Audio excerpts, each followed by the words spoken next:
இந்த வீடியோவில் நம்ம எதை பற்றி பார்க்க போகிறோன்னா, கிணற்றில் வந்து எப்படி விரால் மீனை வளர்த்துருக்கேன் அப்படிங்கிறத தான் பார்க்க போகிறேன். கிட்டத்தட்ட 1 வருஷம் ஆச்சுங்க இந்த வீடியோவை பதிவு பண்ணுறதுக்கு. இதுக்கு முன்னாடியே நான் ஒரு பதிவை எடுத்திருந்தேன், பட் என்னால் போட முடியல. நான் வந்து இந்த வீடியோவுக்கு அப்புறம் வந்து அந்த வீடியோவை நான் போஸ்ட் பண்ணுறேன்.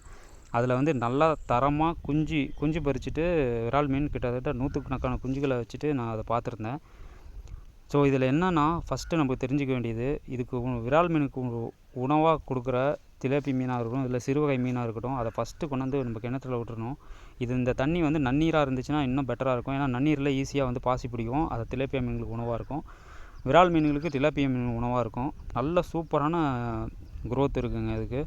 நான் வந்து ஒரு இடத்துல ஜூம் பண்ணி காமிச்சிருப்பேன். அந்த இடத்துல வந்து கிட்டத்தட்ட ஒரு 1.5 கிலோ சைஸ் இருக்கிற ஒரு விரால் நான் பார்த்தேன். அது மேலே வரல, பட் ஆனால் கொஞ்சம் தண்ணிக்குள்ளே இருக்கனால உங்களுக்கு கிட்டனா தெரியுது. ஸோ இந்த எக்ஸ்பீரியன்ஸ் அருமையான எக்ஸ்பீரியன்ஸுங்க. இந்த வீடியோ பிடிச்சிருந்துச்சுன்னா மறக்காமல் நம்ம சேனலை சப்ஸ்கிரைப் பண்ணிக்கங்க. நன்றி.